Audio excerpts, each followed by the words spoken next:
of the internet. Welcome to the latest episode of the Unnamed Games podcast. I am Chris. I am your host for this week.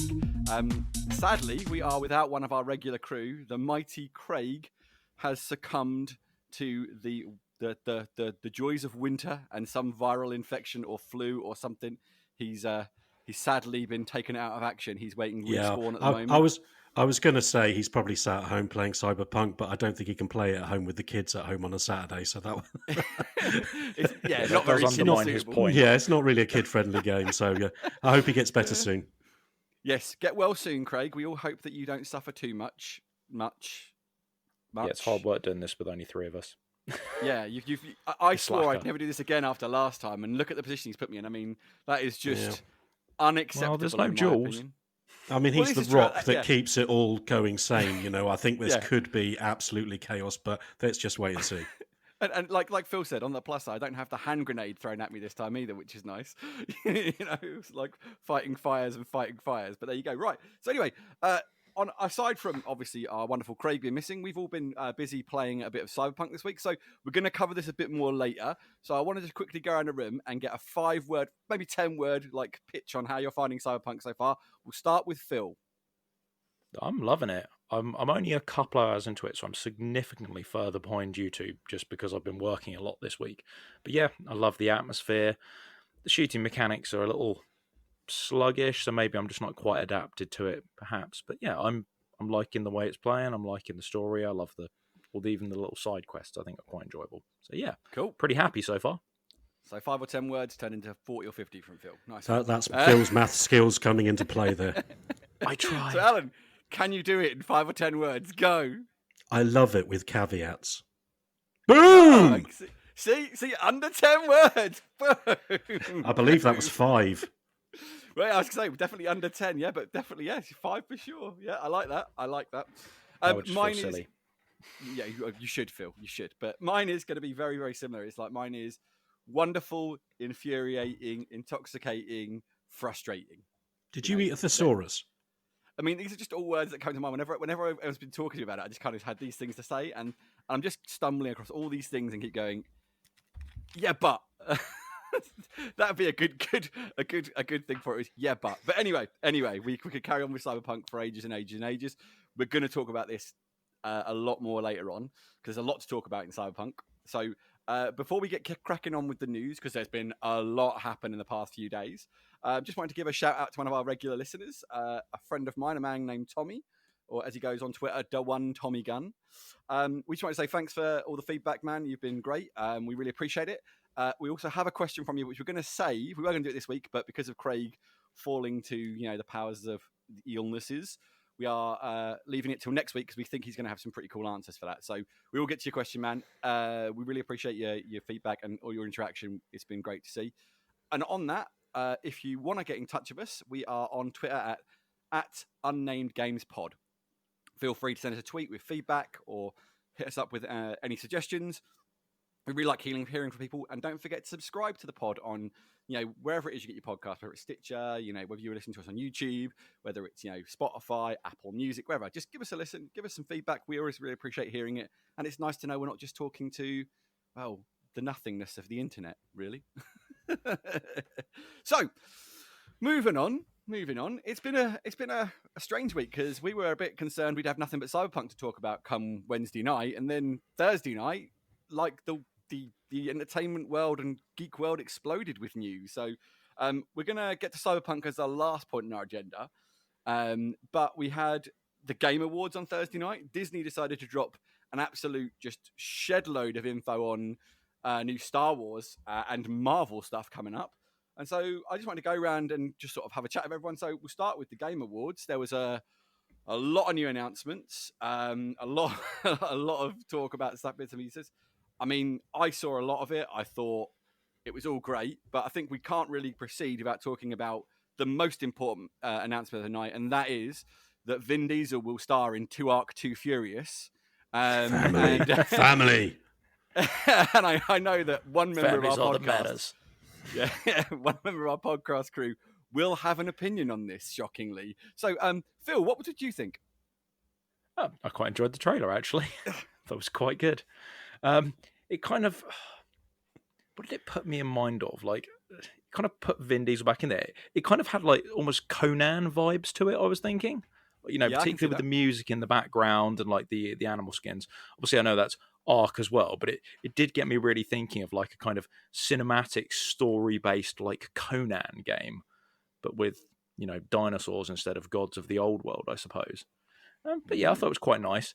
On a side note, from like watching that, I don't know whether that was all like in-game engine stuff, or at least some of it was, because I felt like maybe some of the combat moves and stuff felt a little janky in it.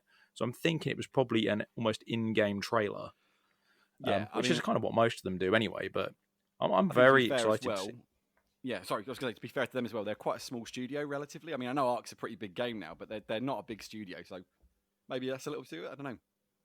Yeah, I just wondered that. I mean, rather than it being like a full like CGI trailer, I felt like obviously some of it kind of was game engine. It's just like there's a few bits where they're like spinning the spears around and stuff, and like fighting, and it felt a little janky, like almost like dropped frames in between the movement. But that's just me being picky. Yeah, I can see but I actually really liked the concept of it, and I'd be very excited if it was almost like a kind of God of War-esque style, like very story driven. I know that would break Alan's heart because he'd still have to go back and just play the original, but that was my thoughts anyway.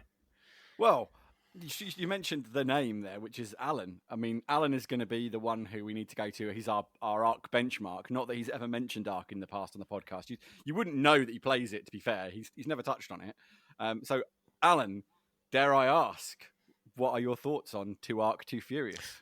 First of all, I'd just like to make it clear to the listeners that we're actually doing this podcast on a Saturday morning instead of a Friday night due to some issues that we've had with other scheduling for some of the people. But I'd just like to remind people that Phil hasn't quite had his second cup of coffee of the morning and isn't quite picking up on Chris's sarcasm quite clearly enough yet. Probably. My reaction to the trailer. So, I mean, it's a cinematic trailer, so obviously it just tells you that Ark 2 is coming out and it has Vin Diesel in it, which is, I've got mixed feelings about that. I'm not a massive Vin Diesel fan. He's fantastic in Pitch Black. I love that movie. He's also fantastic in a couple of other movies. I'm not a massive... I like the Fast and Furious movies, but I'm not crazy about them, and I'm not crazy about Vin Diesel, so I wasn't like, oh my God, it's got Vin Diesel in it. And there's also a lot that, there's bits and pieces in the cinematic trailer to kind of pick up, but the reality is, and my honest opinion is that I'm not excited about it, and I'll tell you why. Because I love Ark, and I've invested a huge amount of my life and a huge amount of time into that game, more so than any other 2,000 plus hours, I believe you said. I think we're getting to that point. I don't think we're quite at the 2,000 yet, but an awful lot of time. And as the years have gone on with it, I've become more and more engrossed in it. At the beginning, I'd sort of jump on for a couple of months and then go off and play something else for, say, 4 or 5 months and then come back. And then over the last year and a half, I've pretty much been playing it solidly. And my first thought, and I know I'm not alone in this thought, is Ark 2, what's it going to be like? Because ultimately, they're not going to remake Ark 1. You don't just remake the same game. So my concern is that Ark 2 isn't going to be Ark. Yes, as you say, it could be a God of War game. It's going to have a much more obvious single-player mechanic and story to it, where you perhaps control a tribe and you have to defend and fight off against these weird other creatures which aren't in Ark 1, these other humanoids that were in the trailer. While that sounds fun, and I would be very interested and excited because it's more Ark content and that's brilliant. Is it going to take me off of Ark? Probably not, because it isn't Ark, and Ark is the game that I love, and it's the content within Ark. In fact, the only thing that I've said repeatedly that I think can be improved in Ark, because the content, the story, the lore, the background, and there is a massive amount of lore, is the graphics engine, because they're building off of an engine that just wasn't that great at the beginning, and they've done an amazing job to bring it up. Every time there's a new generation, they've optimized it. But on the consoles, I know on the PC it looks fantastic if you've got the right graphics card, but on the consoles, at least my experience is there are still graphical issues, things with fog, with the ray tracing, with stuff with problems with the water and reflections, and those problems are very obvious when you're playing the game, and I forgive them because I love the content of the game. So for me, I would be far more excited if they came around and said, you know what, we're doing an Ark remastered. We're going to completely redo the engine. It's going to be the same game, but we're going to redo all the skins, all of the stuff in there, and we're maybe going to tweak a few of the systems like the menus, which are a bit pants because they're very much PC orientated for the consoles, and we're really going to put, give out bang to the buck for these console owners, and we're going to make it the best that it could be. I would be absolutely chomping at the bit right now. But Arc 2, until I see more content, I'm going to have to reserve judgment. I mean, as you quite rightly said, Phil, every possibility Arc 2 will come out, and I'll still be playing Arc 1 because that's the game that I love. Before I move on, guys, as well, I just wanted to mention the other thing that was, I believe, mentioned at the Game Awards, which is actually the animated movie. I was more, or animated series. I was actually more excited about that than I was about the Arc 2 announcement, because what a lot of people don't realise, I think, is that there is a massive amount of lore and story to Arc, even though it's primarily an open world based game and it's about PvP in some aspects and base building and exploring. There is also a massive amount of lore and story, and the Helena story is very much one of those main ones that runs through the main story of Arc, and the cast list for that is absolutely phenomenal. Russell Crowe, David Tennant, Carl Urban, just to name a few, along with Vin Diesel and what was it?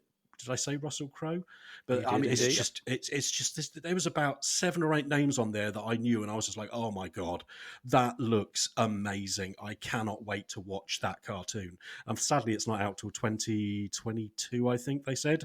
But I'll be honest, I was more excited about the trailer for that than I was about Arc 2 at this time. But then, when I see more content, obviously my excitement may increase when I start to understand more about what Arc 2 is actually going to be. Yeah. So to summarise, you think it's going to be State of Decay in Arc, defending the tribe. Zombie dinosaurs. Well, we've had those in the Halloween events, so zombie dodos, always a lot of fun. But there's really only one important question: how many dinosaurs will you be able to tame, Alan? Is it 176?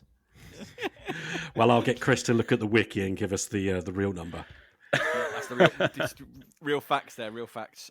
Yeah, I mean, I it's interesting what you said there, Alan. Like, as I can kind of relate to where you are right now, because when they announced the Division 2, like 2 years ago, maybe a bit more, obviously I was a hardcore Division player. I'd sunk thousands of hours into that game, and like immediately there was like a button of excitement went on. And at the same time, a button of like question everything. What have they done? Will this like ruin the game?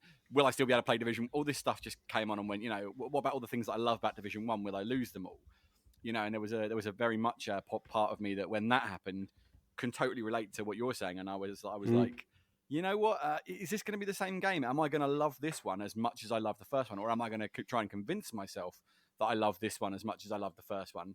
And they were. As it transpired, they're basically very, very, very, very, very similar. There are some big differences if you're a hardcore player, but to the casual observer, they're basically the same game, right? Yeah. If you're hardcore into it, there was a lot of stuff they changed mechanically, which was a big deal. So it could be that, and I know for a lot of the people I played with, there was a lot of those little changes. So now it's one big. I'm not playing it anymore. One of the biggest one being the way they changed the Dark Zone in Division 2. And I will agree with this. I never went into Division 1 wanting to be a Dark Zone player, but I came out of it going, I really enjoy the Dark Zone, even though it's a bit toxic at times, but they ruined it in Division 2, in my opinion. So I can totally see where a huge chunk of that game went and upped itself and disappeared. The only plus point for me on that, what I would say, is they kept Division 1 alive. So Division 1's still alive today. If you want to play Division 1 and go in the Dark Zone and do the things you can't do in Division 2 in Division 1, you can still do that. So my concern for you would be: does this signal they're going to switch Arc off? If so, well, I would certainly, for me, that's less of an issue because, to be fair, I don't really play on the official servers or any of that because I'm very much a sort of single player, and I've obviously been playing with my son. That's that we kind of just play on our own, sort of like non-dedicated server. So I'm not that worried about that aspect of it. But as I say, I totally agree. If they take the core model of Arc, the building, the taming, the open world, and then add to that, if they want to add more sort of like tribe content and more sort of like, having NPCs, for example, which is something you have in Conan, but which you don't have in Arc, and they want to add more textures and more dinosaurs and more content to the same core game, then hell yeah, I'm excited about that. But I've got to wait and see. Let's get some more Yeah. information on it. But Vin Diesel, I'm really indifferent, to be honest. I love the memes; they're fantastic. But he could be in it or he could not be in it. I'd have the same feeling. Just reference, Ark will never die because you can just pay for private servers on it, and you can host a private server on your Xbox. So that game will never die. I'll be playing it when I'm 90. Mate, you ain't making it to 90. After the conversation we were having before the pod, I think it'll be impressive, Alan, if you do. We're all falling to pieces slowly. I will tip my hat to you whilst I'm already in my grave. Moving on. There was so much to get through here. So I think we're going to try and rattle through the next ones a little bit quicker. So we had, I'm just going to list them off and then we'll come back and touch on them. We had a trailer for Back 4 Blood, which is the new zombie survival game from the guys who made Left 4 Dead. That looks cool. We had looks exciting. Desert. Yeah, Crimson Desert was something which I know a lot of you guys were talking about in the group. It wasn't one that I got particularly excited about, but there was a lot of chat there. I'd be interested to see that one. Yeah. Hold on, guys. Let me list them off. We can come back to them. I said to that. All right. So Warhammer Dark Tide, which was, again, as a Warhammer nerd, exciting. Perfect Dark was announced as the Initiatives project at Microsoft. So we finally know what the Initiative are doing, and it's Perfect Dark. And then we had a new teaser for Mass Effect. These are the big ones that we picked up on. So we'll go back down it, and we'll start with this. So Back 4 Blood. What was everyone's thoughts on Back 4 Blood? Because I got really excited when I saw it. I was like, this is Left 4 Dead. And then I realized it wasn't Left 4 Dead. But then I read the things like, but it is Left 4 Dead, just not called Left 4 Dead. What's going on here? So, Alan, what did you make of Back 4 Blood? Oh my God! I mean, the trailer looked amazing. I mean, don't get me wrong. There are an awful lot of games in this genre, in the 4-player co-op, set level zombie genre, and World War Z is one that we tried playing a little while back, and that was good. But nothing has ever really felt as good as and as fluid and easy and fun to play as Left 4 Dead. You can still put Left 4 Dead 2 on, or even 1 now, and it's still a perfectly balanced, perfectly fun game to play with your friends. The graphics are a little bit ropey now, but it doesn't matter because the gameplay's solid. And if this is made by the same people and they're pushing the boundaries, you can see like the different types of zombies they had in that. I was going to say dinosaurs there for a second there, but the same sort of zombies they have in there. Then I am hella excited. I cannot wait to see more for this game. Yeah, it looks great. Phil, what are your thoughts? I actually entirely missed the boat on Left 4 Dead. So I had a PlayStation 3. Chris, shame. Anyway, moving on. Thank you. For shame indeed. Yeah, I completely missed the ship on the first 2 games. I have them on PC now, but it's, far too late now. I didn't play them at the time because I didn't have an Xbox 360 at the time. I had a PS3, and I don't even think they registered on my radar at the time. So I'm very excited to play this new version, almost because I missed the originals, to see what I missed. Pretty much. That's my thoughts. I don't have any other opinions because I didn't play the first 2. I think that's also an invitation. I think we need to sort Phil out with a copy on the Xbox of Left 4 Dead 2, and we need to get on there because isn't it? I could be wrong, but isn't it on Game Pass or EA Play or something like that? I can't remember. I'm not sure, but Left 4 Dead 2 it's probably about £1.50 either way. So we've got to get that sorted. You can get it at CEX for like 50p or something silly, but yeah. I'm actually a midway house opinion because I missed Left 4 Dead 1 completely at the time, and everyone was telling me, "Oh, you've got to check out Left 4 Dead." I was like, "Well, yeah, whatever." Blah. I think I was involved in something else at the time, like a different game, whatever. And then Left 4 Dead 2 rolled around, and I bought a copy of it, and it was my brother actually. He bought me a copy. And I was like, "Okay, I'll give this a go." What the hell? I got some mates on and started playing it, and oh my god, that game! The gameplay minute to minute is so good. Like even when nothing's going on in Left 4 Dead, like when you get the witches and you can hear them, and you're just like, no one breathe, no one do anything, because there's that moment. And then when a tank turns up, and it was like, it's a tank, it's a tank. Yeah, so I'm really excited to see where they go with this. I think it's going to be hopefully a great evolution of the Left 4 Dead formula. It looks a bit more the trailer made it look a bit more fast paced and a bit more run and gun than Left 4 Dead was, which is cool. But we'll have to see where it actually ends up. But the trailer excited me. More of that from those guys. Yes, please. I'm in. Moving on from that, we had Crimson Desert. Now I'll just take the lead and say I am not excited about this because I know nothing about its predecessor, which was Black Desert, wasn't it? To me, I'm completely in the dark on this one. It looked good. The graphics were very impressive, but I'm not going to be able to get excited. I mean, it looked interesting. That's the best way I can say. I can't get excited about it because I don't know enough about it. But Alan, I know has some things he wanted to say, and so does Phil, I'm sure. Yeah, I just wanted to make comment. You see, the predecessor, Black Desert. I mean, it's made by the same company, but they have been very clear that Crimson Desert is not the same game. It's not a sequel to Black Desert. The gameplay, the whole way that the world works, the aesthetic, everything is different. It is an RPG, and it's an online RPG, so there will be similarities, but the actual aesthetic and the way that the game plays is fundamentally different. The combat systems and everything else. So don't be thinking that Crimson Desert is basically Black Desert 2. I played Black Desert and I was so excited because I saw Phil playing it on his PC and I love the combat. And then I jumped into it when it was on the Xbox. And to be honest, I was very, very disappointed. It had lots of bugs. The quests were quite bland and boring. And there seemed to be a lot of issues. So I gave up on it quite quickly, if I'm honest, sadly, because I was very excited about it. But I am very excited about Crimson Desert. What I've seen so far, I think it's on the Unreal 5 engine, looks astonishingly good. And I'm very interested to see what they're doing with it. Cool. Phil, what are your thoughts on this one?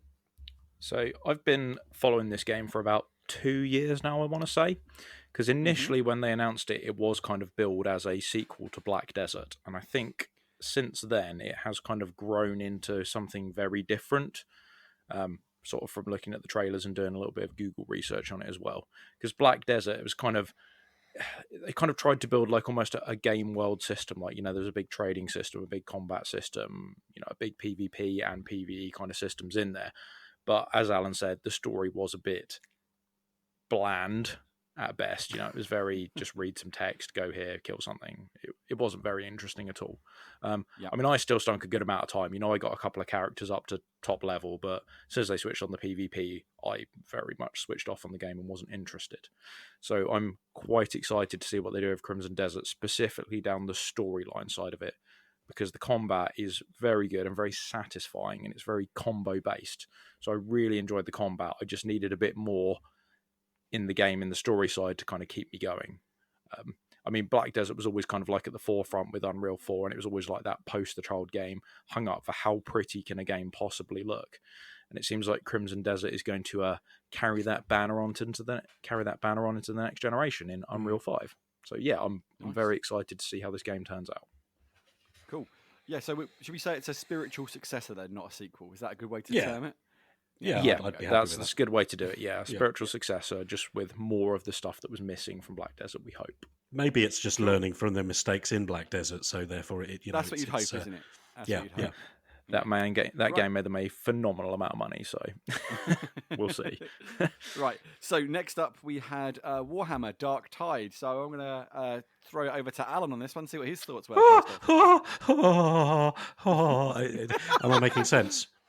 I mean, think so, yeah. The only reason that I've got a slight amount of sadness to watching this trailer is that I didn't see a single Space Marine. I mean, like you, Chris, I love the Warhammer 40,000 universe. I love the Warhammer universe as well, I mean, I'm all about the fighting fantasy and the orcs and the elves and all that. That's brilliant. But my love, once I started reading about the 40,000 and the Space Marines and Inquisitors and the Hives and so much lore, I could speak for it for hours. And then they're making a Left 4 Dead style game in that world against heretics in the bottom of the Hive. Sounds amazing. Is it an Ogron, one of the main characters? Yeah, Ogron's in there. Ogron's in there. Yeah. So I'm hugely again excited. A lot of it's to do with the fact of the actual, the fact it's set in the Warhammer 40,000 universe. And there have been Warhammer 40,000 games before. And quite sadly, I don't think any of them have actually reached the sort of high pinnacle of being a game that everybody recommends. They've had certain, and I'm trying to think of one off the top of my head, and I can't think of one, but there was one a few years ago that you did play as, Space Marines, and it was fun. It was just a little bit too linear. Space Marine. Yeah. Well, that's an apt title, isn't it, really? Thanks for that. I wonder why I couldn't remember that. What's it called?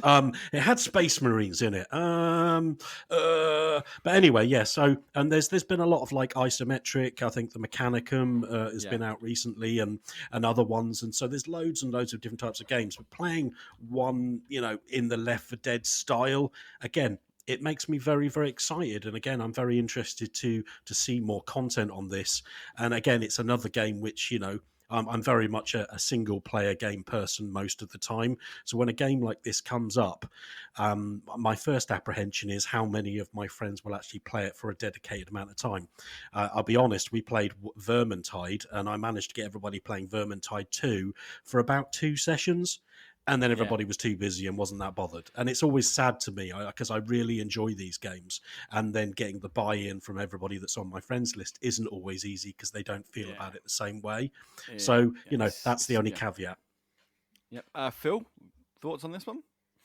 Yeah, I think kind of what Alan said sums it up. Like, every time I go and play a Warhammer game, I'm like, yeah, this looks cool. I'm going to play this. And I last for like maybe 10 hours. And then I kind of get bored and drop off of them. And I understand there's a lot of lore and story behind these games. And every time I start reading about them, I'm like, oh, that's quite interesting.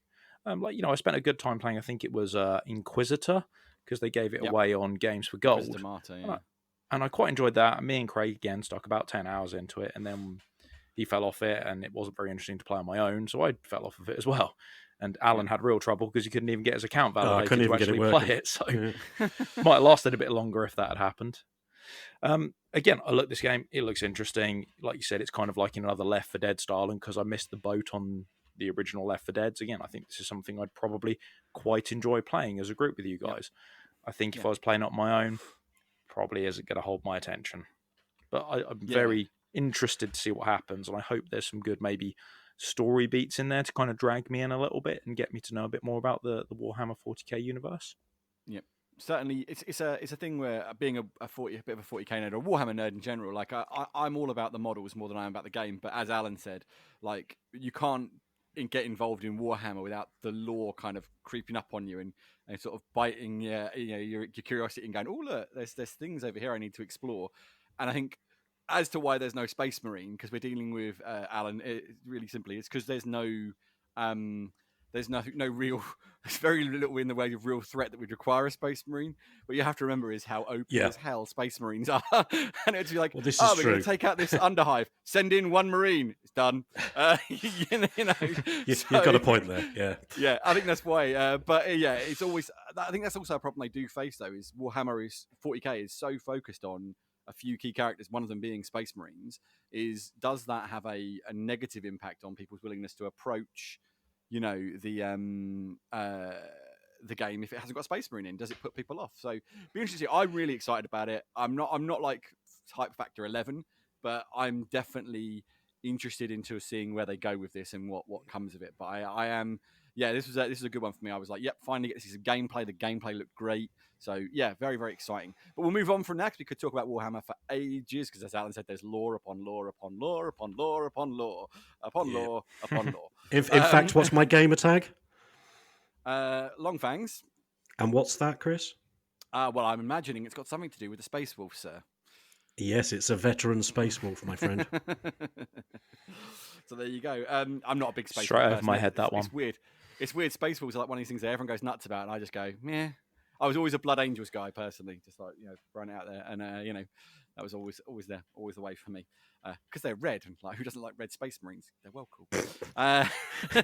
Space Wolves are wolves. What are you going on about, man? Well, they're wolves. They're space Vikings, aren't they? I mean, the thing is, you remember when I got into Warhammer, I was like 11, so I was like red, like Space Wolves. Red bus, red Marine. Yeah, Space Wolves didn't exist when I got into Warhammer. That's how old school I am, right?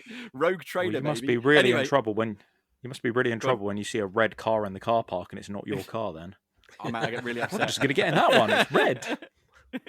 I was 11. So moving on. Next game. The Initiative are working on a new Perfect Dark game. We got a teaser trailer. Doesn't show us really much anything about it. I think it was really just a case of going, Perfect Dark's coming back. Yay! So, I mean, I loved the first Perfect Dark. Let's kind of gloss over the next one. So hopefully we're going to get more of the first standard of game. I mean, I don't know how you feel about it, Phil.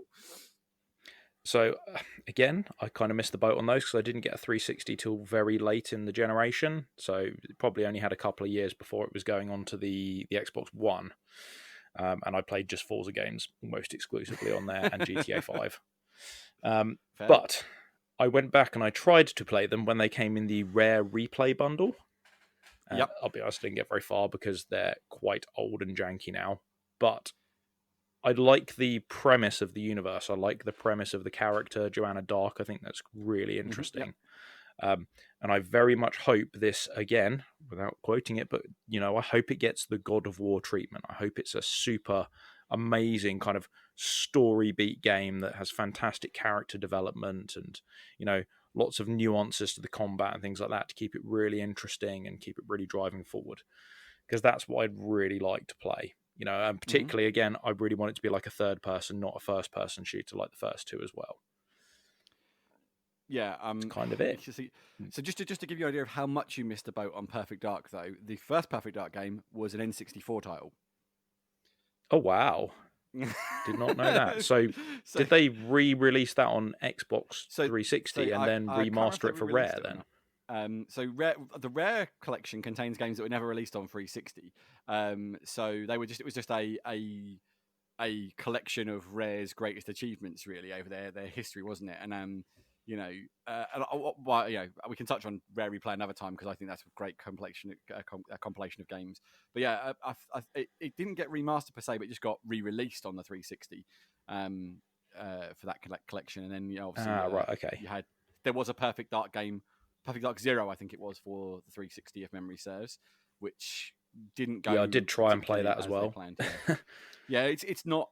I mean, it was a fun little game, but compared to how big of a deal Perfect Dark was back in the day, I mean, because Perfect Dark was basically Rare going, we made GoldenEye, everyone loved that. We can't make another Bond game, but here's a Perfect Dark game, which is very much like the upgrade of GoldenEye. So it holds a lot of good memories for a lot of people. So hopefully we can get something which is that exciting moving forward, on the new Xbox stuff. So I mean, Alan, did you play Perfect Dark back in the day? No, I'm afraid I didn't. I haven't got anything to add because I'm the same as Phil. I mean, I didn't even touch it. I mean, I do remember it, but I'm being on the N64, but I completely missed the N64, so I wasn't part of that in any way whatsoever. So I don't even really know an awful lot about the game either. So, I mean, obviously I'm excited about any new game coming out. If you're making references to GoldenEye, then that's showing a caliber certainly there. And of course, it's Rare. They very rarely slip up. They always produce quality games. And with the next generation, it might be something to definitely keep an eye on. But at the moment, I don't know. At the very least, we can be confident Microsoft is spending an incredible amount of money on it. That's got to be a good thing. Yeah, I mean, I didn't actually have an N64, so very much like you guys, but I had a friend who was hardcore on his N64, so he had all the games. And everybody needs a friend with an N64. Yeah, and I would often end up at his house playing games, and I would play the absolute backside out of Perfect Dark and GoldenEye. And yeah, brilliant game back in the day. But yeah, I remember when Zero launched, and it was like, oh well, this is a disappointment. Being a launch title for 360, if memory serves, or at least very early in its life cycle. But anyway, moving on. Don't want to labour on any one game too long because there's so much. The last one of our list, anyway, of games that were sort of announced or teased or anything, was one that I went, what's that, also, Chris? What could it be? Also very trepidatious about, for obvious reasons, which is they did a teaser for a new Mass Effect game with just the words Mass Effect will continue, which of course has set the Mass Effect community into overdrive, thinking, they're continuing Mass Effect, they're not doing a new spin-off or anything, it's going to be Mass Effect, it's going to be Shepard, it's going to be Liara, it's going to be this. And I have to say, I'm like, that has to be Liara at the end of that trailer from the Game Awards. I'm convinced on that, which made me very happy. But either way, more Mass Effect. I'm in. I'm absolutely Either way, that trailer gave me goosebumps. I'm not. I didn't finish the trilogy myself, but and I don't want to spoil it if people haven't played it, but you should have done by now. And I'm talking to myself here. But either way, that was a superb trailer, done very, very well. And even though I'm not a mega fan like you are, I had goosebumps at the end watching it. Yeah. Alan, Phil, did you have anything to add to that stuff? Sorry, I need to speak, right? Yes. I was very excited by that. that was my brain melting. That's Phil excited. Yeah, that was my brain melting. Yes, I 100% agree. That's got to be Liara at the end there. The only question I ask is this going to be set within the original 3 trilogy at the end of the 3. I don't see as they could set it at the end. Well, because they kind of my gut feeling is this, right? We've already raised Shepard from the dead once. Spoilers, but like they could absolutely bring Shepard back if they want to, right? There's even there's a lot of talk in the community, well, it has been for years, about the ending of Mass Effect 3, and it is pretty spoilery territory. But there is an option if you play everything in a certain way and choose a certain ending, where you get a cutscene that doesn't appear on any other ending. So, and You've that got to be really shows... careful here because the remaster is on the horizon.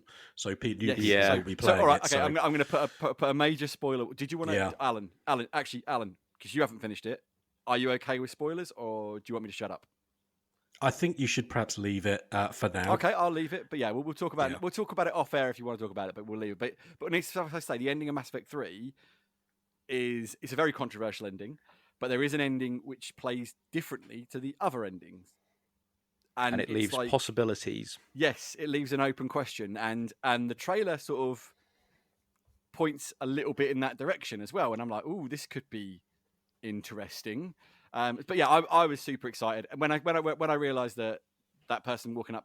Well, when it was revealed, that it was basically has to be Liara. Like, no, it's not Liara, and I was like, oh, Space Bay, because Liara was the only one for me in the Mass Effect universe. I mean, like literally, I played Mass Effect 2 on the first playthrough, romance Miranda, and then when Liara returned in the DLC, I got really guilty and had to go back and play Mass Effect 2 again to undo that choice because I got so much guilt about it. So if only life was like that. Yeah, if only, right? I've made a mistake. I'll go back and try again. Yeah, it's exactly that. So I mean, it is a really genuinely a game which I couldn't be more excited about. So I'm not going to go on and on about it, but that genuinely excited me so much. So yeah, I want to say one last thing on that. Go on. Technically, obviously, if it is Liara and she's an Asari, hugely long lifespan, potentially 1,000 years. What if they try and link it up with Andromeda, and she has to go and look for them? Oh, there is that. Because she could survive that, couldn't she? Because of the time frame and how long she lives. Well, it is interesting that they didn't call it Mass Effect 4. It's just Mass Effect, the journey continues. So that's interesting. Yeah, I think there's no title. What if it turns into Craig's one and only MMO that he's always wanted, Mass Effect Online? To be fair, there's legs to that, I think. But anyway, let's move on from Mass Effect, because I could go on and on and on about the things I want for a new Mass Effect game.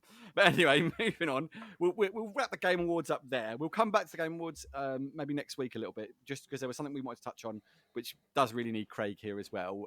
So we'll talk about that when Craig's back. So we're going to try and rattle through these bits a little bit quicker, because these aren't game related. These are a bit of things. Disney went a little nuts on their, I think it was an earnings call or something like that. I can't remember exactly what they did, but basically we got a ton of announcements, some very exciting stuff. So first and foremost, we'll do this quicker. Hayden Christensen is to return as Darth Vader in Obi-Wan Kenobi, the series. Alan, hot take. Yeah. I mean, I don't hate that trilogy in the way that some people do. I understand that that Star Wars is made for children, and the difficulty here is, like myself, I was around as a child to watch the first trilogy, and then you get to the second trilogy and you expect to see it with the same childlike eyes. And let's face it, I haven't really grown up, but I'm still not a child anymore, and I don't have that innocence of the first time of seeing a Star Wars film, and therefore they didn't have the same impact. I'm not saying they're bad films, and in fact, rewatching them now, they actually stand up a lot better than they did when they first came out, in my opinion. However, I'm not sitting here saying that they're like my favourite films ever just because they're Star Wars. And Hayden Christensen, he did a good job. He was all right, a bit of a sulky teenager, but I'm not exactly overwhelmed by the announcement, if I'm honest. Okay, Phil. A bit like Alan, actually. It's nice to see a continuation, and they get Vader back into the series, because he is clearly one of the best characters in the Star Wars universe. So I think I'm more excited just that they're bringing the character back and linking it with Obi-Wan Kenobi, rather than it necessarily being Hayden Christensen specifically. Yeah. Agree. Yeah, I think someone on Twitter put it like Hayden Christensen came back as Darth Vader, a guy who is in a fully suited mask, has his voice done by somebody else. good gig that. And I was like, yeah, unless we see a lot of Vader out of his suit, then yeah, it could be anybody in there. Sadly, It could be, and that's not to belittle Hayden Christensen. I think if they're going to have like more moments where Obi-Wan and Vader face off, it could be more important because there's a chemistry between the two actors working potentially. But yeah, I mean, it's an interesting announcement. Not one the proof will be in the pudding when it'll be like seeing what we get in terms of Obi-Wan Kenobi as a series as well, because it's got the Mandalorian to live up to now, which is firing on most cylinders pretty solidly like every week, to be fair. So although I'm not personally enjoying season 2 as much as season 1, it's still a really good series, and you can't knock it. It's the best Star Wars live action in 30 years, so which brings us nicely to the next point, which is that in spoiler alert, by the way, people, in a recent episode of The Mandalorian, we had a character show up who was maybe a little unexpected, which was we had Ahsoka show up, and we've just had the announcement that Rosario Dawson is going to get a limited series as Ahsoka, just called Ahsoka. So I just wanted to quickly go around the guys and things. So Phil, what did you think? Excellent. Love it. I really enjoyed watching through the Clone Wars. I thought Ahsoka was a great character, particularly in the later seasons when she started to kind of less follow the lead and make her own mind up. I thought she was a great character. And Rosario Dawson, such a good choice. Like, yes, they could not have done a better choice of casting Ahsoka. She looked brilliant. And I loved all the lightsaber combat, spoilers, in that episode of The Mandalorian. I thought that was so well done as well. Yeah. Alan? I don't really. I want to make something clear here. I'm a Trekkie. I love Star Wars. I really, really do. As a science fiction fan, there's an awful lot to like. But I'm not a super fan like you guys, and I'm not even watched The Mandalorian. Just because, I know I haven't watched it. What? And that's not to say shame. Do the shame thing. And I say shame. Thank you. I deserve it. But and it's fine. I'm not sort of like going crazy about it. If it's a great series, eventually when it comes out on DVD, because I have most Star Wars and all of the Star Trek, but most Star Wars on DVD or Blu-ray or whatever, and I enjoy watching them. They're great fun. But I'm not a fanboy. I just think they're good science fiction. So I haven't really been paying that much attention, if I'm honest. That's fair enough. I will say this, Alan. I'm not just. I was always grown up as a Trekkie with Star Wars as a thing, and that's kind of become a bit more blended as I've grown up. But the Mandalorian isn't just a great Star Wars show; it's a great show. I think it's good science fiction. I think the beauty of it is like it doesn't try to like be Star Wars. Effectively, it's a show that's set in the Star Wars universe that Star Wars things happen in, but it isn't a Star Wars show. If that makes sense, it's primarily focused on being. It's more of a Western in a lot of ways, like the lone gunslinger type thing, and I really, really like it. I think, but the accessibility is a bit of an issue for me. I know there's like a free month on Disney Plus, but will I be able to watch all of it in a month, especially with Cyberpunk coming out? There's always a reason for me not to get that month's subscription because I think I'll watch like a few episodes and then not get to finish it. You've got until February to claim that on Xbox, so you can claim it over Christmas or after Christmas. So you got until I think it was the end of February to claim that 1 month free on Disney Plus. And I think you could if you really like one episode a night. It's not a long series. I think like even by the end of season 2, we'll have had like 17 episodes, maybe 16 episodes. Sorry, 16 episodes by the end of season 2. So you've only should got be fairly quick to watch. One episode a night, and you're only just over 2 weeks, aren't you? So, what are you talking about, man? That's a weekend binge. Yeah, well, I say I was being generous, saying if you only got time for 1 episode a night, but yeah, realistically, the first Mandalorian series, I went 9 episodes. You say done? That's a day. Getting the takeaway. I'm sat in this chair for the whole day. It was binge, and I'm pleased I did it that way as well because it's such a good story and it got through. But I think they've done a really good job with the Mandalorian, and I look forward to seeing Ahsoka. To be fair, moving on, we got a very very brief announcement. No real news to talk about. But a Lando announcement. Lando the series. It's a one-shot type series from what we understand. Anyone got any thoughts on Lando the series? Yeah, I think that could be very interesting. He's obviously a very big character in the Star Wars universe. He owns the Millennium Falcon for an extended period of time.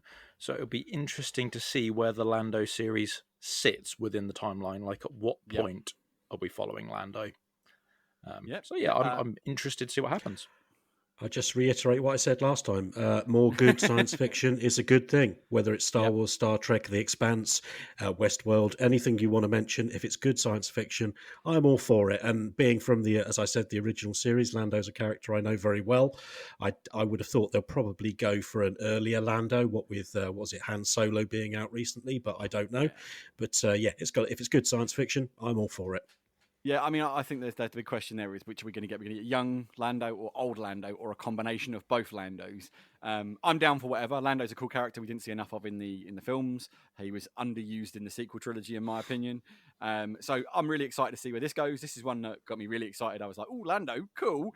And then lastly, from the Disney things on the Star Wars side of things, we got an announcement that Patty Jenkins, the director of Wonder Woman and other such wonderful products, is going to be making a Rogue Squadron movie. And if you haven't seen her announcement of this, I would recommend you go and watch it because she's got obviously very heartfelt reasons why she's so interested in doing this project. And I just was like, Patty Jenkins, Rogue Squadron, sold. So, Alan, again, I'm guessing your answer is going to be very much the same as what it's been for the past 3 points. Yeah, pretty much. I mean, thoughts, she's a great director, so I mean, they should be happy to have her on board. She brings a real sort of sensitivity to the characters, not just the story, but really sort of like I think her work speaks for itself. So that's got to be a major positive. So that's another good reason to keep an eye on this because it's probably going to be freaking awesome. Yeah, Phil? My thoughts are pretty much exactly the same. Like, they announced a Rogue Squadron movie, and I'm like, that's going to be cool. I'm excited for that. And then I watched a little video and the bit from her about it, and I was like, that can only be better than I expect it to be because, it feels like she's got some real investment in that, in particular, in that particular choice of the Star Wars universe. So, yeah, very excited to see what happens with that as well. Cool. Right, we are running out of time. So do you know what? I'm going to make an executive decision and we're going to say, they talked about a lot of Marvel stuff. Maybe we'll touch on it later because we've talked for a long time and we've still got Cyberpunk to talk about. And then there's, potentially other stuff after that. So let's just go to Cyberpunk and let's hammer in. Should we take a break? Yeah, I'll tell you what. Yeah, let's do that, Alan. I like that idea. Let's take a break. We'll come back and we'll talk about Cyberpunk and have maybe a little bit of a talking point around Cyberpunk. That sounds like a very good plan, Alan. Let's do that because we've been waffling for forever. So we're going to take a quick break. I need to get myself another beer. Well, Saturday morning drinking can't be a bad thing, Alan. Right, and on that happy note, let's take a quick break and we'll come back with more exciting stuff. Sometimes it seems like I just brushed something and sparks fly.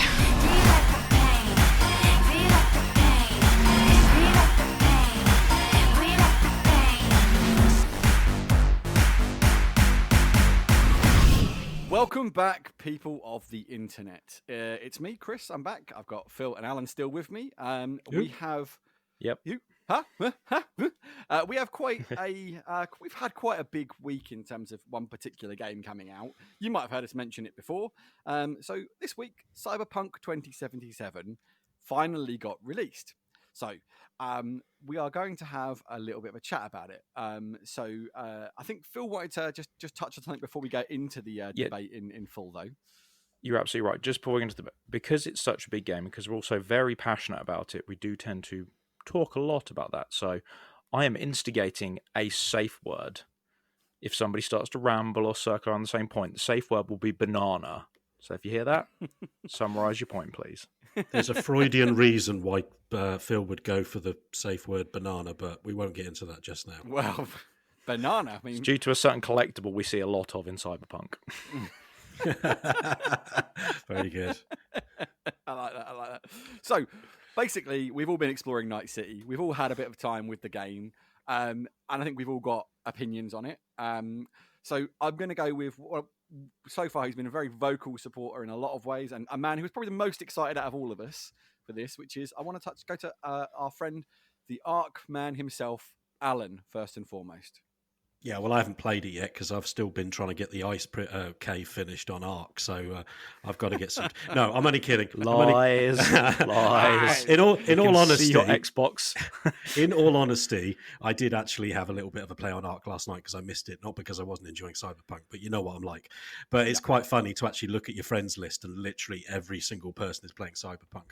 So trying to keep it as short as possible because there's an awful lot of media coverage on this out there at the moment, and we really really don't want to just be going over the same points.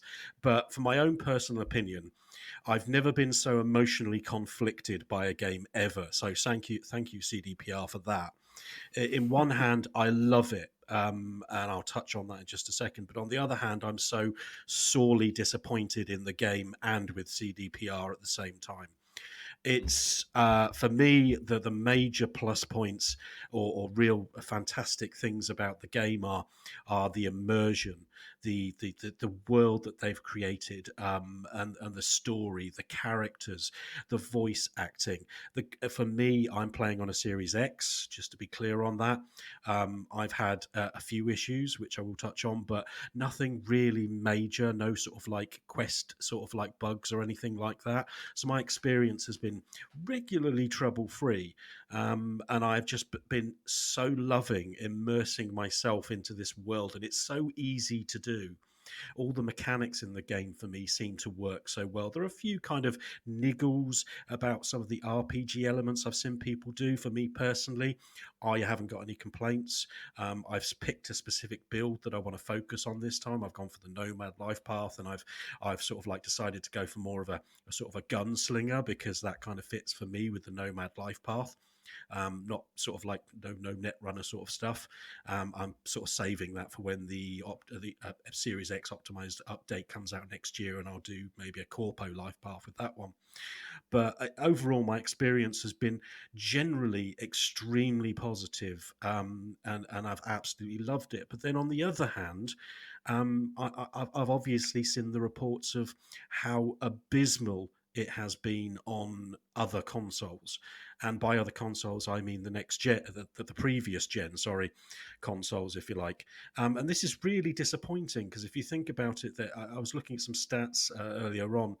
There are over 150 million last gen console users out there, and we are going to have a discussion at some point about whether CDPR are perhaps at this point stretching themselves too thin, trying to make a game for too many generations, and therefore that's what the issue is being caused with.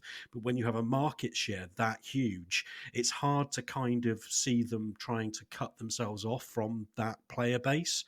Despite that, a lot of the issues that are out there are they're not good, and it's unacceptable from a company to be releasing a game in that condition to a massive amount of players.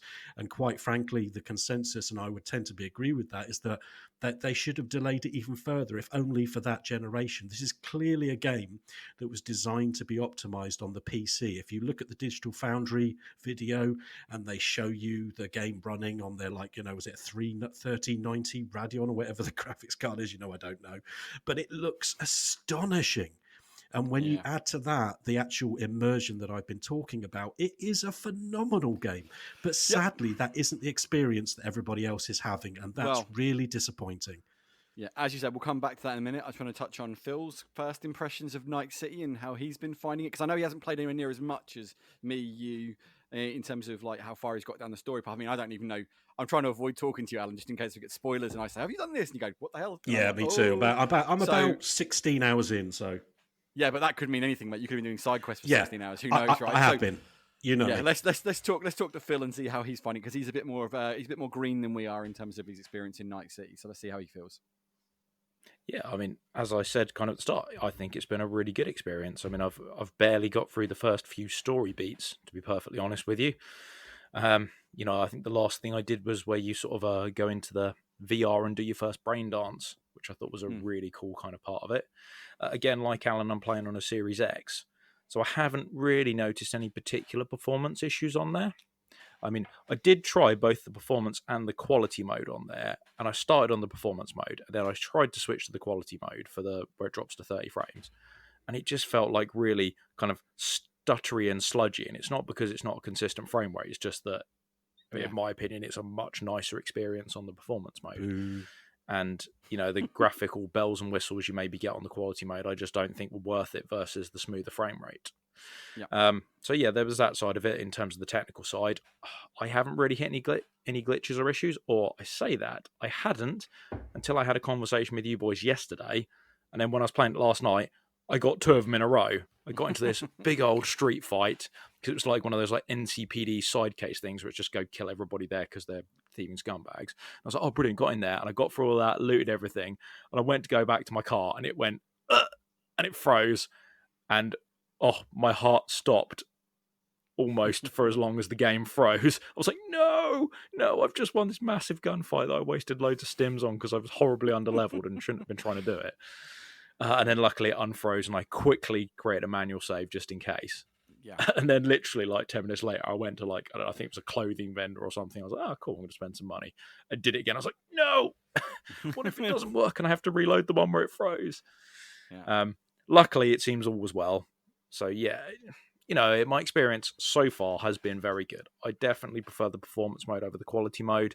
Just that kind of extra boost on the frames, even if it's not a consistent 60. The fact that it's just over that 30 frames to smooth out the kind of bits in between just feels much nicer to me.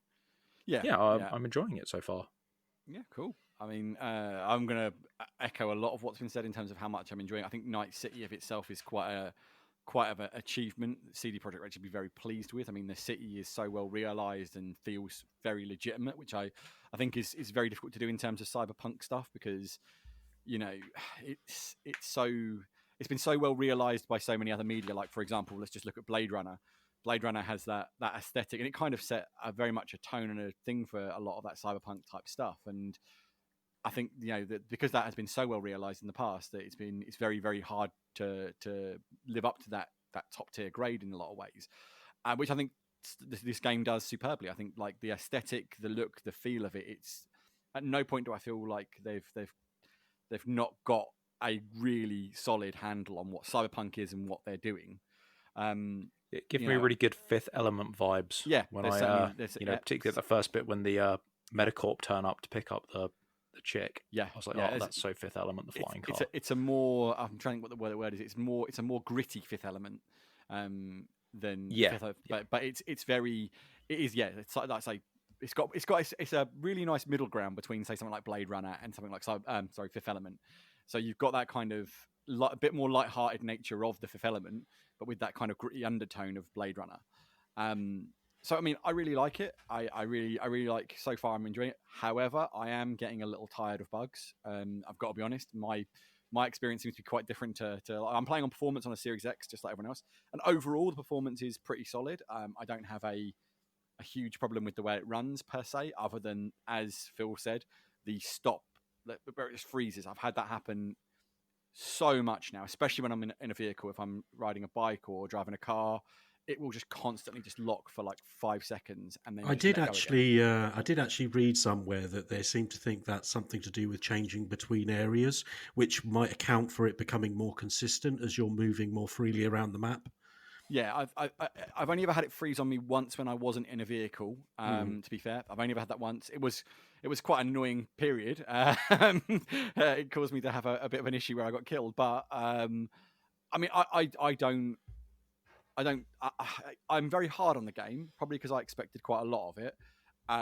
But I've actually got to the point where I've had to have breaks from it because the bugs have been getting to me. I'm probably 20% into 2 of the quest lines and like 60% into one of the other ones. And overall, I'm still really enjoying it, but I am also disappointed in the technical state of the game. And as Alan said, Witcher 3 sets a really high bar, doesn't it? Well, I mean, they've definitely. But let's not forget, when Witcher 3 came out, that was buggy as hell as well. I mean, there was a lot of issues. No, but it didn't have the complexity of this game, and I'm not making excuses, but it's got to be relative. I was going to say, I think CD Projekt Red have set a very high bar for themselves. I think they've also designed a game that is incredibly ambitious. Like, there is a lot of content in this game and a lot of overlapping and interweaving content, which makes it a very complicated game. It could have done with a little bit longer in the oven, in my opinion. In so many ways, we'll touch on the big stuff with things, but performance, as Alan said, on last-gen consoles is entirely unacceptable. The performance on next gen at the minute, considering it's not next gen optimized, worries me where we're going to go with next gen patches, because having seen all the Digital Foundry stuff, you need an absolute insane monster PC to get any kind of steady frame rates out of this thing. it certainly looks Yeah, I was like gonna it's just missing some optimization. Yeah, I was going to touch on that quickly actually, because I did look through, and don't think it was Digital Foundry did, but there's another review I looked at where they tested Nvidia's RTX 3090, so their Yeah. flagship £1,500 graphics card. Yeah, and if you put that game on max settings with ray tracing, even using Nvidia's DLSS 2.0, so the updated version, it can't hit 60 frames a second consistently. In fact, it sits at like 56, 57. Yeah, So that game saw is a guy on Twitter saying he was running a 3090 on a i9 processor, and he had it running at ultra everything, and it was doing between 40 and 60 frames somewhere, depending on what's going on. I'm like, are you kidding me? It's like on that. It's like that does worry me, because that Nvidia card's supposed to be like whatever 35 teraflops of processing power, and our Series X's have got 12. Yeah, I have to admit, like, Next gen patch will be interesting to see what they do with it. And it's not just that. I mean, there's a lot of little bugs which are really annoying me. Like, I've had several combat issues. I've had several cutscene issues. I've had, a lot of issues with, like, this. I got a video on my thing where it literally it would be potentially a spoiler if you could tell what the hell was going on, because it was a boss fight, and I won't go into the boss fight, but the boss does a mechanic where at one point they knock you down and it plays a little cutscene. And I watched it the first time and it was perfect, and it looked really cool. It was like a really great moment of interaction with the game. And then the next time it happened, I got knocked down and I was clipped into the model, and it was and that kind of stuff should play flawlessly. Like that, those scripted moments, in my opinion, should be nothing. Because if the first experience I had with it was my second experience, I'd have been like, what the sweet Sam hell is going on here? It's probably I've set my bar too high as much as CD Projekt Red have set their bar too high, but the bugs are getting to me, and it's definitely. Like I said last night in the chat to you guys, I'm seriously considering shelving it for a little while, just to let them iron out some of the bugs, to let them get the next gen patches. Not because I don't love the game, but because at the minute I'm worried that if I carry on, I'm going to hate the game because of all the little issues that are just like death by a thousand cuts, essentially. Does that make sense? Yeah, but I'm not sure. I feel the same way. I mean, obviously, I have had bugs, as I said before. None have been game breaking, and I do get the freezing. Just banging out to the home bar seems to solve that a lot quicker. By the way, just a little fix for you: just go back to the home bar and go straight back in. It goes straight. It starts straight away. I think it gives it a few seconds to load up the assets. But overall, my experience is, yes, there have been bugs, and sometimes there have been immersion breaking. But overall, I mean, this is obviously, in the chat over the last couple of days, and it's something I mentioned on last week's podcast, I do get a little bit sad about, the fact that we seem very focused much of the time on pointing out every single thing that's wrong and forgetting to point out what's right. And that's infuriating. And we should be talking about the issues, because clearly there are lots and lots of issues with this game. But I always feel like again, it's a choice of words and measuring that against what's also good. And I want to mention something good about that, and it's about talking about the Maelstrom mission and how the missions are divergent, and how I was talking to Craig about this the other night, and we approached this mission, and basically, we approached it completely differently and had different outcomes on that mission. And I think that, again, the scripting and the ability to approach missions in totally different ways depending on what your build is and make decisions and changes the outcome is phenomenal. I think in you're an open world fundamentally game. misunderstanding what I'm saying, though. Is like, the problem I have is not that the game is bad. The game is not bad. I really like the game. However, I am finding my experience personally with the bugs I'm encountering and the things that's happening, it's really getting in the way of me enjoying that game. And I don't want to be that guy who, after 10 hours, finds a game I'm really enjoying, and then a bug comes in and ruins it. And I go, what the hell is going on here? I don't want to play this game anymore. I want to enjoy the game more. So I'm willing to take a step back and go, I'll let them patch this, because I think it shouldn't have released like this. And I'll go back and play it again at that point. And I couldn't agree with you more on that. I totally agree with the fact that you're saying that the writing and the game is superb at its core. However, my experience is maybe I'm just more bothered by the bugs, or maybe it's just the bugs have appeared differently for me. But I am getting issues that I did not and should not expect to see in a game like this, and I am frustrated by it, to be perfectly honest with you. And it's a shame, because I can see where it wants to be, and I can see where I want to be with it. Unfortunately, for me, the game is just not playing well enough right now that I want to sink more time into it. You know, I mean, I don't get me wrong. I want to see where the story goes, and I want to see where this goes. And I think the positives are definitely there. And I'm not saying that it's a bad game or I'm not enjoying the game. That's the thing. It's just my problem right now is that bugs are just starting to slowly pile up, and when it does another thing, I'm like, oh, again. Do you know what I mean? It's like it's got to that point where if it freezes, I'm in a car. I'm like, God, really? You know, that kind of thing happens a lot, and that's the problem. Is it's got to that point where that is stopping me enjoying my time with the game, and I think I'd rather just take a step back, chill out about it, and go, right, this is a great game, and I want to experience this properly. And I think, given time, we know CD Projekt Red aren't the kind of guys to drop a game and abandon it. They're not EA, right? They're not Activision. Definitely we know not. CD Projekt Red will put this right. But my problem right now is that it isn't right now. And even on my Series X, I've got problems. Let's not even get into the discussion. Right, we will do in a minute. But like, if you talk about like if you're on a previous gen console, if you're on a base console, it's entirely unacceptable how this launched. And I think that's a big spotlight on the problem, but it doesn't excuse this performance on my Series X or indeed on any other platform. There are technical issues galore on PC, and they're monstrously powerful, you know? So it is just a crazy thing. So, you know, we could talk about this round and round for hours, but let's not. Let's move on. Let's do this. Let's just put a pin in this for now, because we're going to get into it. Well, I say pin in it for now. We're going to dive out of this. It's straight into it. Straight into it again, but in a much more focused way. Like, so, as Alan touched on, right? So we're going to talk about this as a bit of a talking point. Cyberpunk 2077 is an absolute disaster on base Xbox One / Xbox One S and PS4. Those consoles are regularly, and I do mean regularly, seeing frame rates below 15 FPS, below 20 FPS. Okay. Xbox One goes to sub 720p in a dynamic resolution. None of them can hold a steady 30 frames outside in the city. The city has been cut back significantly on those base consoles with terms of people in the city experiencing it. Textures don't load. It just goes on and on and on and on and on with the list of the game. I can say for myself, if I'd have bought that game as it is on base console and I was a base console user, I would have straight up refunded it. I would not have continued playing that game because it is, in my opinion, unplayable right now. Digital Foundry have done a very damning report. IGN this morning released a very damning video. CD Projekt Red need to do something about this in a big way, in my opinion. But the question here is realistically this. It runs great on PS4 Pro. It runs great on Xbox One X. It runs great on the next-gen consoles. And it runs well on PC if you've got the spec for it. PC, they can fundamentally make a cut-off and say, you don't have the machine that will run this game. Should CD Projekt Red been allowed to say it won't run on base consoles for previous generations when they were making this game to Microsoft and Sony? Should they have had that option to say, this can't be released on these consoles? It is not a workable title on these consoles. They just don't have the tech to do what we want to deliver.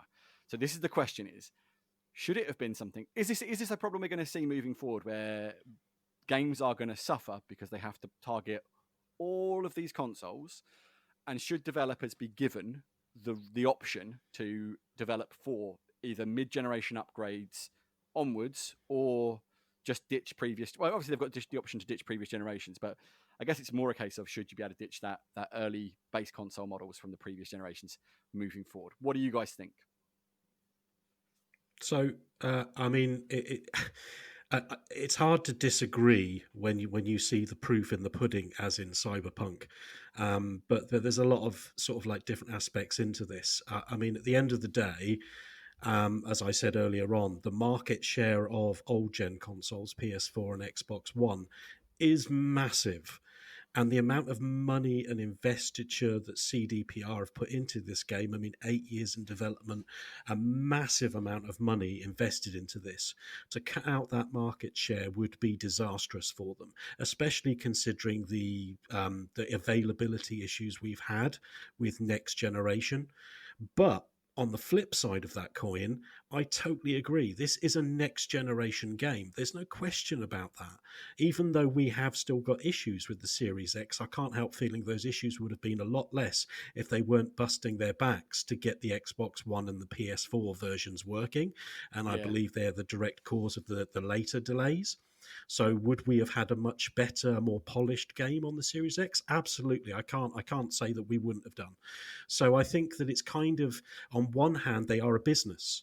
And they're trying to make as much money from the investment as they possibly can, and cutting out that 150 million console users base is it would be disastrous to them. But also, you can't help feeling that maybe in this instance, Sony have got the better model. They are talking about next generation exclusive titles, whereas Microsoft and Phil Spencer have always been going on about the Microsoft family and how older generations will still run the games and they won't have an impact. If ever we needed proof that that model is going to have a direct impact on games coming out that are this complex and next gen, then this is it. This is a direct result of CDPR trying to make a game for too many generations of consoles and not being able to deliver to any of them. So I think, ultimately I understand the business reasons behind doing it from Microsoft and from CDPR, but from a customer viewpoint, absolutely not. They need to decide. They need to say, if you want to play a next-gen title like this with this complexity and these high-end graphics, you are going to have to upgrade your console. Simple as.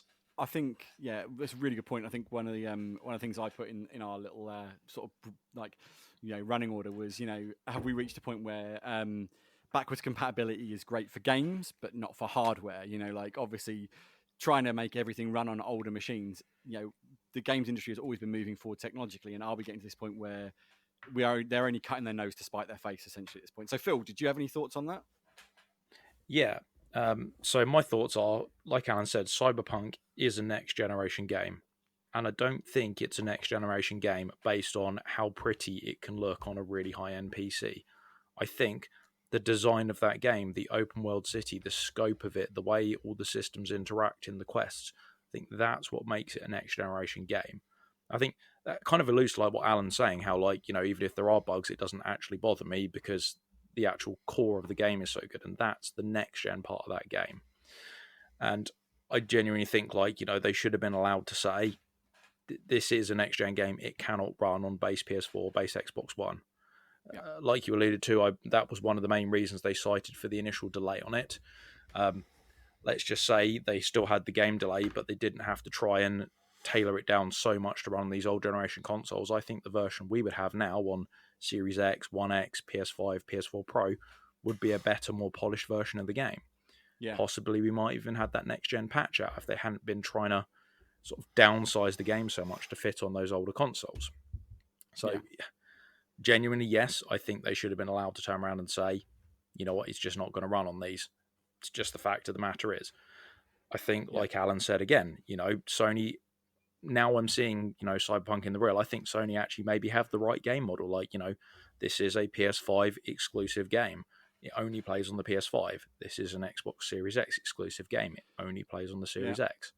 Yeah, I think you're right. I think that's definitely it's opened a lot of people's eyes to. I mean, I like the idea of not leaving any game behind or console behind, but you have to at some point draw a line in the sand, don't you? Yeah, I think there is a caveat I'd like to drop in on that one though. xCloud. Mm-hmm. It's running at the moment. They've got certain games on there, and I think that potentially could be the thing that bolsters those older generation consoles. Microsoft have said that they're potentially looking at releasing a streaming stick purely for xCloud. If they build that into compatibility with the older console generation, actually, that could allow them to support these far greater, more complex games that the next generation game design, not necessarily the graphics, but the game design. They could use xCloud to augment those older consoles if your internet connection's good enough. Yeah, potential. I wonder if maybe stream it directly from xCloud onto the older console. Say your console can't run this, but xCloud can run it. So you can play it, but you have to be connected to the internet to play it. We can stream it to you via xCloud. That's maybe a way to do it. I don't know. But Alan, maybe they could have delayed it on the older generations until something to support those older generations. They should have done that. Yeah. Been the way to go. Yeah, 100%. Alan. Yeah, I just wanted to one last point because I don't want to get too deep into it and we've had enough to talk about, but I just want to mention one thing, and I found it very interesting looking at the influencers and they're talking about this, is if this game was released by Bethesda or Ubisoft, let's talk about Unity here, would we be giving the same sort of leniency that we are giving to CD Well, Projekt Red? this is what Because I've a lot said of this. people are being very like, oh, they'll fix it, they'll patch it. You even said it earlier on. They don't let their games, get lost. They'll stick by it and they'll patch it and they'll sort these things out. I'll tell you, this game is far buggier and far broken than Fallout 76 ever was, and Yeah, well- Assassin's Creed Unity. And yet those guys got absolutely Yeah. roasted. I think it's a very good point, and I've tried to I've been trying to. That's what I've been trying to get across when we've had group chats, and like when I was being overly negative, when you thought I was being overly negative, I'm just like, look, I'm realistic. I don't think this gets a pass because it's CD Projekt Red. Like if you talk about it in base terms, let's just go for a real thing here. Anthem, right? You can say what you want about Anthem. Anthem lacked substance, but Anthem was playable on every platform it played, and it was playable decently. Anthem was a better BioWare state got of release. wrapped. Yeah, but BioWare was a better state of release than this was. Even with its bugs, it was more playable. I mean, other than you couldn't, on day one, they had a problem with servers and you couldn't start it initially. But once that got out of the way, when I played Anthem, Anthem was just a game where I was just sat there going, this works, but it's just There's a nothing to massive do. Works, letdown. but there's nothing to do. Yeah, there's a massive letdown, and the systems they designed weren't good. So Anthem had the problem of the game wasn't great, but it functioned. Whereas Cyberpunk's got the problem of the game is great, but there is an instance, a very real instance, where it just doesn't function. You know, you can't get away from the fact that if you're on a base console, you're on Xbox One or PlayStation 4, and you've shelled out £60 or $70 or whatever the cost of this game is, right? You might buy a collector's edition for £100 or whatever it is, and you've got this, and you're on base Xbox One. Can you imagine? You load it up. The characters don't load in. You're getting frame rates below 15 FPS. Maybe sometimes it's even gone sub 10 FPS on Xbox One. Okay, and it's below 720p. Can you tell me you wouldn't have turned around and sent this back or returned it and gone, I am not paying actual money for something this rubbish?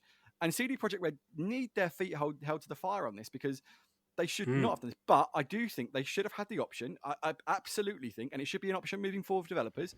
They can say, this will work on Xbox One X. This will work on PlayStation 4 Pro, but this will not work on Xbox One or PlayStation 4. We don't have the capacity to make it work. It needs the extra horsepower, the grunt.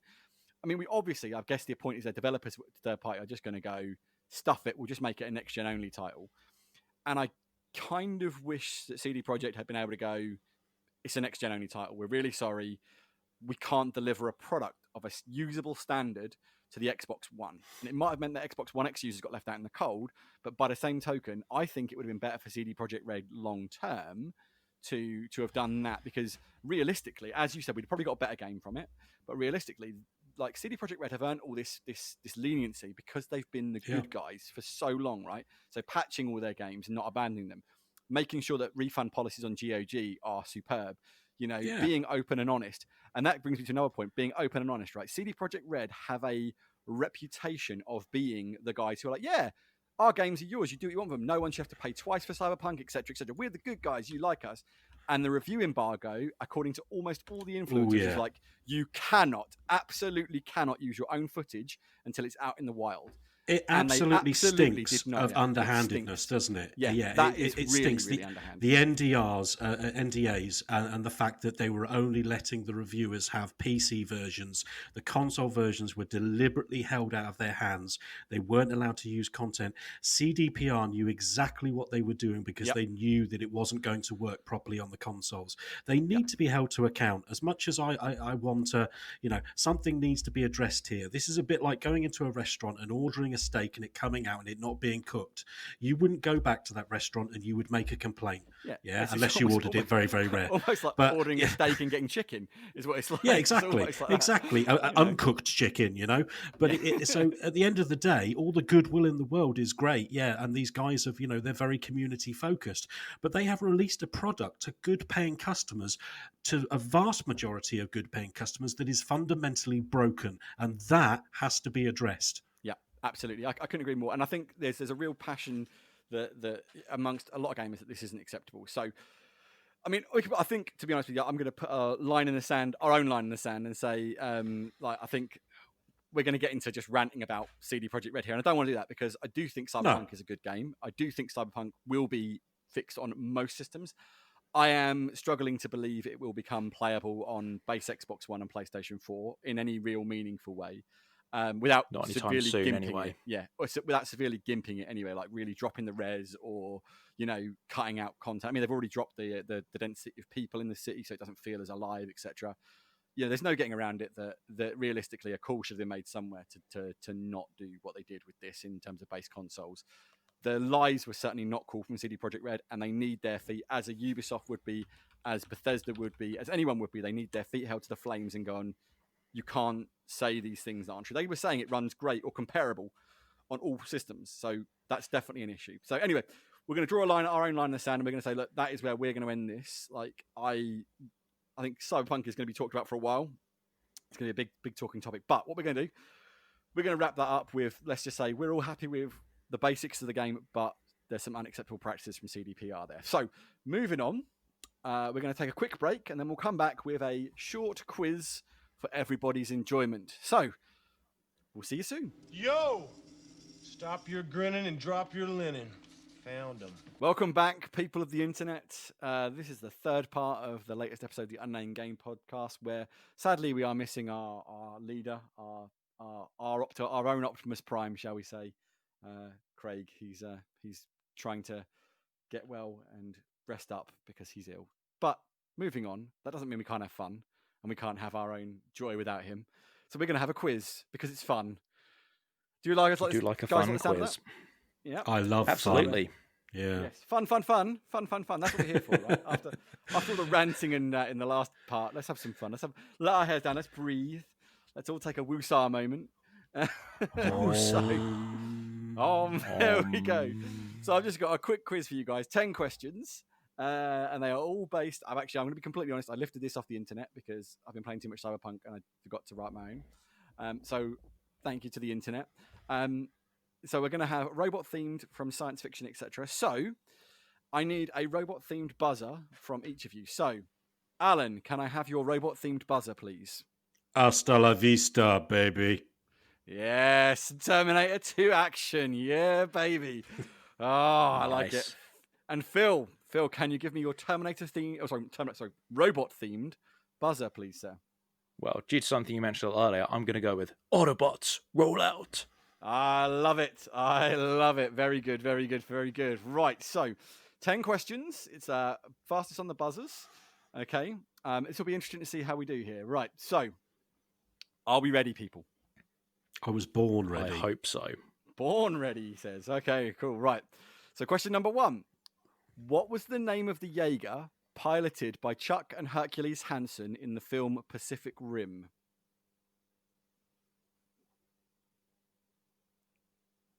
Hasta la vista, baby. Oh, Alan got in there first, I feel. I haven't got the faintest idea. I'm just going to make something up. Tiger Claw. Tiger Claw. No, it wasn't Tiger Claw. But they have great names, those Jaegers, don't they? It's a good film. I love the film, but I can't remember what the Jaeger was called. Phil, did you want to? The only one that springs to mind is the main one in the film. I can't remember what the one that the Aussie guys had. So, Gypsy Danger? Gypsy Danger is the one that's piloted by the main characters and obviously that's the only one I can think of What's at it the called? moment. Riptide, mate. What's it called? Riptide, mate. My worst Australian accent ever. Can you imagine? The Jaeger's called Riptide, mate. I must apologise to the entire nation of Australia at this point if anybody is actually listening to us. Oh, dear. Can you imagine that? Like, Riptide Mate being the name of it. Fantastic. No, it's not called Riptide Mate, I'm afraid, and it's not called Gypsy Danger. The answer is, in fact, Striker Eureka. Oh, yeah. Oh, now you've said it, I still don't remember it. No, actually, now you said it, I do. I have to say, I'd totally got that because I've watched Pacific Rim like far too many times. That film. Let's not talk about the second one, but the first one. Is awesome. Don't even get me started. Don't get me started on the second one. But yes, the first one is amazing. Good old Guillermo del Toro there, killing it. Right, question number 2, people. Are we ready? Yep, do it. Oh yeah. So, what variant of Terminator was sent back in the first Terminator? Hasta la vista, baby. Oh, Alan's in there. T1000. No. It's a T800. First. Damn it. T800. Oh! Damn it. Autobots roll out. Phil. T800. I said it. 700. Yeah, but you said the wrong one first. It doesn't matter. I said it second after I said the can't buzzer. say it and then change your mind. You can't just get the answer from me and then say your buzzer and skip the answer. Nobody told me I could only give one answer. Alan, we're gonna banana this for a second. And if you remember a few weeks ago, I said Jones and was told I was wrong, which I then said. Oh, well, Jonesy, before Phil gave his answer, and Phil got the point for Jonesy, even though that was an incorrect answer. So I just like to point out and say, them's the rules, them's the breaks. I'm going to give that point to Phil. So 176. Okay. Phil is on 1 point. This is why I don't like doing quizzes, because like Alan hates me. All right. Right, anyway, moving on. Sorry, Alan. Question number 3. Are we ready? By the way, I just want to point out these questions are from the internet. I didn't write these questions, and I had no prior knowledge of anything else, right? Question number 3. Which vehicle did Optimus Prime transform into? Hasta la vista, baby. Autobot. Oh, well, it's got to be Alan. Alan was in there by a mile. Yeah. It's. I don't know the Americanism for this, but it's a truck, right? It's that is the Americanism, lorry. mate. Yeah, that is the truck. Yeah, a lorry truck. is the English term. A truck is the Americanism, and truck is the correct answer, sir. Well done. I'm really disappointed the man with Autobots roll out didn't get in there. Well, it's because I couldn't get it out quick enough. Well, you've got to think when you pick your buzzer, what's easier to say and quite fast. Yeah, I realise that now. I've had that issue so many times. I've been like, or I forget my buzzer. I'm like, what's my buzzer? What? So, or like me, you keep saying somebody else's buzzer. But anyway, move on. Question number 4. Are we ready? Go for it. Yep. What does AT-AT stand for? Autobots roll out. Phil. All-terrain attack transport. No, not quite. Sorry. Really? You sure? Really? Yep, 100%. So I can't give you another answer because I thought it was that as well. I'll try to tell you this. You're so close. There's one word that's wrong. I'm thinking. No Googling it. Hasta la vista, baby. Alan. All-terrain assault transport. No, so close. Oh, Autobots roll out. Phil. Is it all-terrain armoured transport? It is all-terrain armoured transport, yes. Sorry. So close. How many Took a combat minute. I had words to start with A? All-terrain aardvark transport. I'm not going to lie. I went through about 4 or 5 until I found one that sounded about right. Luckily, you cleared off a couple of them there. I was feeling confident with assault, but them's the breaks. Yeah, so good. Right, so question number 5. Are we ready? Yep, go for it. What is the name of the android officer serving aboard the USS Enterprise in Star Trek? Hasta la vista, baby. Alan. Data. It is Data, correct. And if anybody says data, I'm going to take them out back and hatchet them to death. He was so quick on that, I didn't even bother to say my buzzer. I won't, really, because I'm not the murderous type, but really, it's Data. Thank you very much. You just had to have strong words with them round the corner. I'm going to look disapprovingly at them over my mocha. Our middle class, you've gone from threatening to beat them up to I'm going to look disapprovingly at you over my mocha. I shall raise an eyebrow and look sternly at you, you commoner. Is that normal coffee you have? Pah. Right, moving on. Question number 6. Question number 6. How many legs does a Martian fighting machine have in the original War of the Worlds movie? Hasta la vista, baby. Alan. Too quick again. 3. It is 3. They're called tripods. Mm. Ooh la. Yeah, I just can't keep with Alan's sheer speed. Clearly my coffee hasn't worked. I have one of those cafe latte coffee drinks, and as I have hypertension, when I drink caffeine, it makes me go... So what you're saying is you're basically using performance-enhancing drugs to beat me in the quiz. If that's what it takes. If that's what it takes, my friend. I'm in. To be fair, this would be Alan's first win if he could secure this. So by narrowing the field to just him and one other in a head-to-head, he might stand a chance here. Hold on. So Well, when you say his that, victory. that was a cheap shot, Chris. That was a low blow, straight below the belt. Kick a man while he's down. Anyway, let's get on. But that's when it's easiest, Alan. You know, like I've never understood. Like, Yeah. It's like, of course I will. Anyway, moving on. Question number 7. Are you ready? This one, I've got to be honest, I would not get this one. This is one that's beyond me. Mainly because I've only seen the film once, and I was like, I'm not sold on that. Here we go. So, what was the name of the robot in the 1990 film Hardware?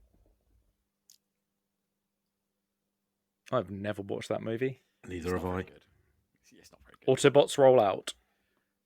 Go. Sausage. Sadly, no, it's not sausage. Hasta la vista, baby. Alan. C12. Do you know what? You're remarkably close for a shot in the dark, but it isn't. You're not close, but it's amazing how not a million miles away you were with that. Yeah. Autobots roll out. Don't say D12. C11. I was just about to say, if you're going to say C11, I'm going to drive down to Bury. I'm going to slap you, Philip Thompson. Yeah, no. At least I went with D instead. No, when I said it was remarkably close considering you had zero knowledge of what you were guessing at. It's not like D11 or D12 or something like that. It's a little bit further away than that. But I was like, blimey, that's actually a really good guess. What was it? Are you good with it, or do you want to? I don't think. We could sit here and we could go through all 26 Okay. Yeah, letters let's of the not take alphabet. any more shots in the dark, please. Okay. So if you're happy with that, then the answer is actually Mark 13. So when you said C12, I was like, come again. It's like that was remarkably close to the mark. I think you'll find it was the Mark C13, but sure, okay, whatever you want to do. Okay, well, sorry, man, my bad. Half a point. Okay, this one, I genuinely would not know the answer to, and I think is a great question, and I've learned something today. And this is a proper nerd question. Question number 8 then is, what does C3PO stand for?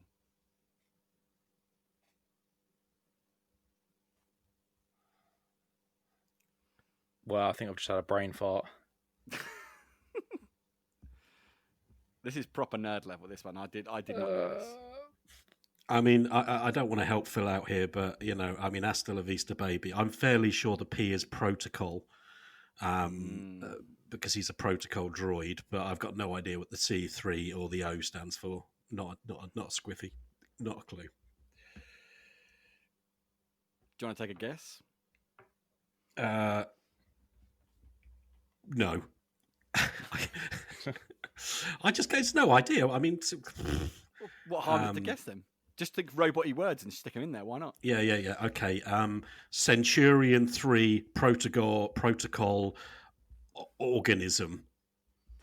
No, but good effort. Thank you. Am I supposed to guess as well, just for Well, you can if you want. giggles? Man. You might as well. Well, why the hell not? It's Alan's got amusing. protocol. What about? I don't know. What about like cyborg protocol? I'm going to give you half a point. It's Really? Cyborg 3 protocol. Really? It is Cyborg 3. I mean, protocol. really? Yes, I knew that. Oh, Yeah, I mean, I hope I had no idea that it stood for that. I haven't got a clue. I didn't even know it stood for anything. If I'm completely honest. He's not actually. I mean, it's a bit of a misnomer, isn't he? Because he's not actually a cyborg. He's a bloody robot. Yeah. It's absolutely. There's wrong, a distinct difference between a cyborg and a robot, and he's a robot. I couldn't think of anything else that began with C. I'm sorry. No, I'm not having a go at you, It's not Phil. your fault, I'm just Phil. saying the name doesn't make any sense. Yeah. So, moving on from the C3PO controversy that it is, this one, I like this one. Question number 9. What was the name of the robot from the film The Day the Earth Stood Still? Oh, I'm so disappointed with this. Oh, I feel I should know this. I watched that like a couple of years ago, actually. Such a great film. The original. The remake's meh. Keanu Reeves at his finest. Breathtaking. I haven't got a clue. I mean, hasta la vista, baby. Go. Norman. good effort. No. At least it's a name, Autobots though. roll out. Go for it, Phil. Bob. Any particular reason for Bob? No, just sounded good. It's also wrong. I'm just wondering if there's any particular As an reason. interesting side reference, which has nothing to do with this quiz, new players in Ark, when they spawn on a beach, are referred to as Bobs. Just Oh, saying. I did not know that. There you go. Bob. What does that stand for? Bob. Stands for the Okay. fact you're a Bob. You're new. You're a new Bob. Okay, fair enough. I'm disappointed no one got this. I've got Sorry. I love the Yeah, Day no. the Earth Stood Still. I love that film. And if you haven't seen it, it's an old sci-fi movie from way back in the day, black and white. But really, really good. Really, really good. The remake with Keanu Reeves is kind of middling. It's not terrible, but it's just not great It's a either. bit But the original, boring. yeah, the original. That's the problem with it. It's got a message which it's trying to tell you as opposed to being a good film with a message in it. Anyway, the robot's name is Gort. Right. Okay. Okay. There you go. Doesn't ring a bell. I'm sorry that we've disappointed you, Chris. I am disappointed. I thought he was one of my favourite robots as a kid. Mainly because when I was a kid, like I want to argue the point that you could have picked some newer films, but I didn't get the Pacific Rim one either, so never mind. yeah, you also didn't. That argument will not stand up in court. Or the Transformers one for that Yeah. matter, right? Yeah, That's or the just because you beat me Transformers. to it, Alan. Yeah. You were just your hypertension, your performance-enhancing drugs got you there first. Right. So, final question. Question number 10. Go for Secura T and Supply R are robots from which 2008 film? Can you repeat the names again of those robots? I Sorry. can, yes. There. Go for Secura T and Supply R are robots from which 2008 film? Hasta la vista, baby. Alan. Wally. Yes. Wally is the correct answer. Oh, well played, Alan. Well played. It's an I've amusing actually film. never watched that film. Yeah, it's quite fun. Dude. Oh, You I'm are upset. you Why? are dead to me, Thompson. I am very Then upset. again, it's a good then film. again, Big Hero 6 passed me by until somebody brought the Oh. Blu-ray version around and said, you should watch this. And I was like, all right. And I really enjoyed that too. So, Yeah. you know. Wally is Maybe my I'll go favourite back and Pixar watch it. movie. Genuinely my favourite Pixar movie. It has a very special place in my heart for a lot of reasons, but honestly, Wally is it's such a magnificently done film that is so unbelievably like sweet and without being overly saccharine or like it's just it's so good. It's so and also good. poking a very big lens at the crapness of humanity. Yes, yeah, very saying how obviously crap we are. It's very Yeah. true, but it is, honestly, Phil, like rectify that as a. Do you have Disney Plus, don't you, sir? I absolutely do. In fact, I was Then- going to say, then- do you want to borrow one of my logins, Alan, and I'll set you up a profile for Mandalorian? You saucy minx. Borrow one of your logins. I will do, sir. Sexy. But yeah, I'll spend set you some up a time. profile. Give yourself like Look, you enough know, with this small chalk. Did I win or not? Well, it's just like surely you must have public won, service, 'cause I public feel I service, failed. Phil should watch Wally. It's just definitely a film you should watch. This is But a moving seminal on. moment for me. I'm Moving curious on to know. results. Moving on to results. Yeah, what are you thinking about for lunch today, Alan? I'm thinking. Well, Chris, of, you know, well, I might go out and get some food, mate. You know, Yeah, I'm thinking of going to bacon play sandwich. Pokemon a bit later in the park by the looks of things. Did you? yeah, you know what? We should probably go now and just end the podcast here. Yeah, I hate mean, no you one all cares with a who won, passion right? you can No only one dream actually- of. no one cares about the results of the quiz, do they? I mean, you know, why would you care about that? I mean, it's like, you know, it's not like there's anything interesting happened today. Yeah, I think perhaps we should banana and move back to the topic at hand. I won, Recognize right? that- I must have won. I definitely answered more questions than Phil. Come on. Alan's hypertension is going. Better be careful not to kill him here. I don't know. Very blood pressure going up. Right. So the results are with Phil on 2.5 points and Alan on 4. So congratulations, Alan. Woo! Yeah, yeah. Come Alan on. has broken the duck. He's on a win. Woo! Sorry, listeners, that might have been a bit loud, but I'm quite That's happy. okay. Craig has to edit it, not us. Yeah, I am also happy that you finally got a win under your belt, Alan. Like, hopefully, this will mean the first of many more to come, sir. Yeah, and I can't help feeling I have to thank Craig for not being here. That probably gave me the win, because he would have easily stolen many of those answers from me before I got the chance. So, yeah, thanks, Craig. I'll take the win. Hey! And on that note, we should probably think about ending here. I think we should probably draw another line in our sand here. This is our ending line. So it doesn't really leave much of us to say, but we hope you've enjoyed this week. Sorry it's been a bit different without Craig here, and obviously, like I say, we'll get to Tommy's question next week. Trust me, it's a bit of a doozy, this one. I really like this one, so looking forward to that.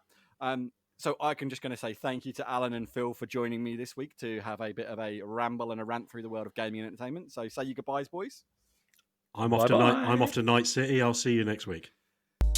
And with that, peace out, much love, enjoy the internet. Bye! Boom, baby! Bye.